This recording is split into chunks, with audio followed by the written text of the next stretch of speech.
The Malaysians are spoiled for choice when it comes to premium plug-in hybrids. There's a PHEV version for pretty much any BMW or Mercedes model that you can think of.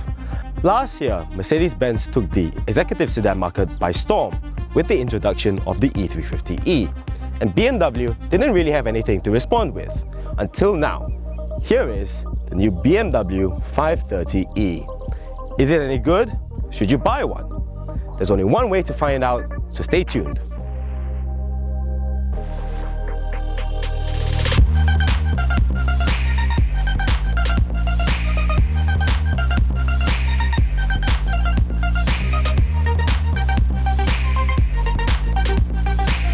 We're seeing two different strategies with plug-in hybrids. Mercedes is positioning its plug-in hybrids as top-of-the-line models with extra kit at a high price. BMW's plug-in hybrids, on the other hand, are cheaper, emphasizing value for money at the expense of outright kit. The 530e doesn't come with the M Sport package. This is just the Sport line model, and as such, it doesn't have the sportier looks of the 530i. The 19-inch wheels are of the same diameter, but of the different design. Personally, I don't mind the design so much. I think this is still a handsome design, if a little bit understated, although I do think that some of the customers might have preferred the M Sport pack on this model. What I don't like is that they took out the adaptive LED headlights with those cool 3D daytime running lights and replaced them with these standard LED headlights which look really cheap by comparison. And they are bulb indicators in 2018. There are a few changes on the inside as well. There's piano black trim instead of aluminium, so it's more susceptible to fingerprints, as well as beige headlining instead of black headlining, and a standard 3-spoke steering wheel instead of the M Sport one. You also don't get a sunroof, a 16-speaker Harman Kardon sound system, or the BMW display key, which is ironic considering that the touchscreen will control more options with the hybrid system. Otherwise, it's much the same experience that you get with the 530i. The E-Class may wow you with its flat screen display and its 64-color ambient lighting, but the 5 Series is just better built and it's way more driver friendly. Everything is in the right place: the steering wheel, the seats, the pedals, and all the major controls fall into hand very easily. This is just a better interior to live with day to day, full stop. For years, the eDrive infotainment system has been the easiest to use of all the 3 big German brands, and this latest version is no different. The home screen has 6 tiles for each of the main vehicle functions, and almost everyone has a corresponding hot button to make it easier to go to the exact menu you want. What's more, the professional navigation system on this car has the full 10.2-inch widescreen touch display that makes it even easier to move around the interface. Unfortunately, we don't get the gesture control function on this car.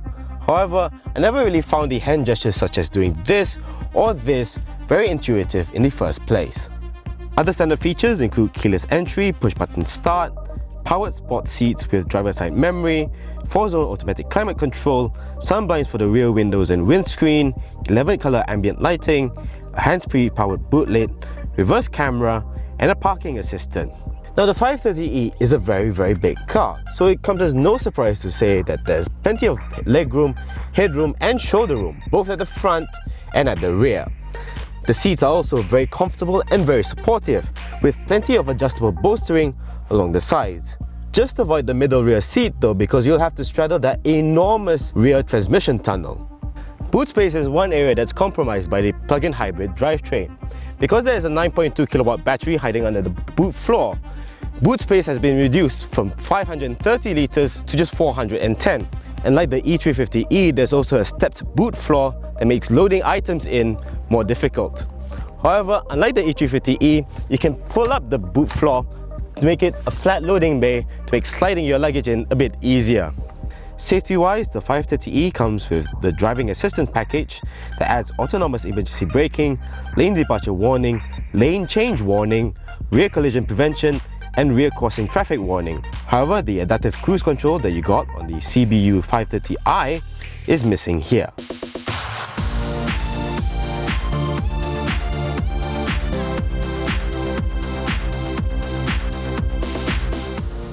As you would expect for a plug-in hybrid, the 530e is very silent indeed. BMW has gone to great lengths to mask the engine noise, so you'll hardly notice the transition between electric power and petrol power. There's also very little road and wind noise at speed, so it's a much more refined car than the 330e ever was. Make no mistake, however, the 530e is fast. Granted, it's around 100 kilograms heavier than the 330e and over 200 kilograms heavier than the 530i. So the instant torque from the electric motors does get blunted a little bit. But it still pulls strongly from low revs. The turbo engine and the electric motor combine to give you quite a shove in the back when you're pushing at full throttle.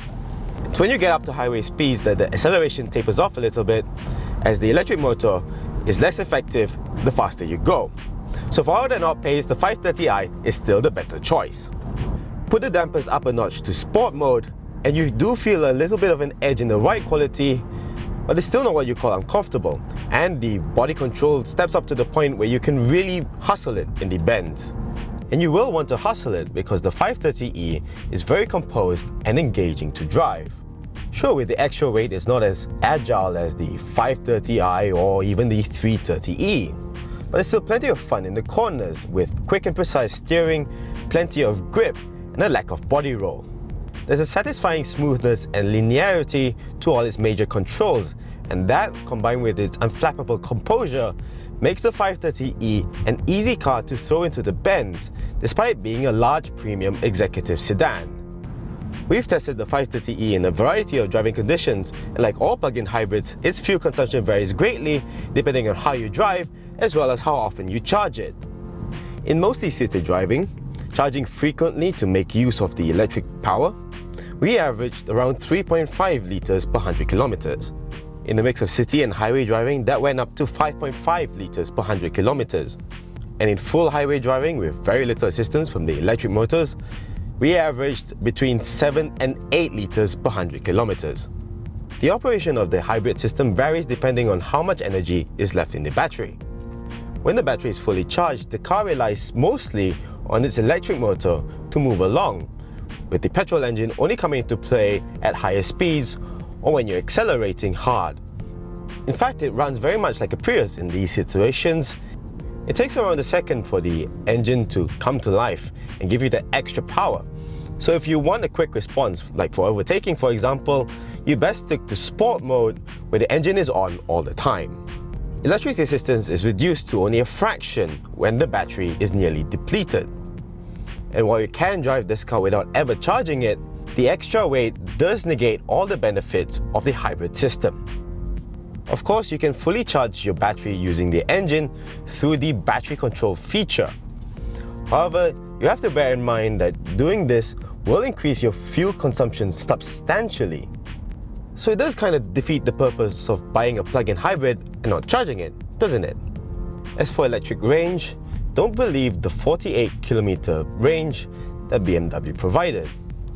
Even when it's fully charged, the car's trip computer says it will only do 35 kilometers, and in the real world, 30 kilometers is a more realistic figure.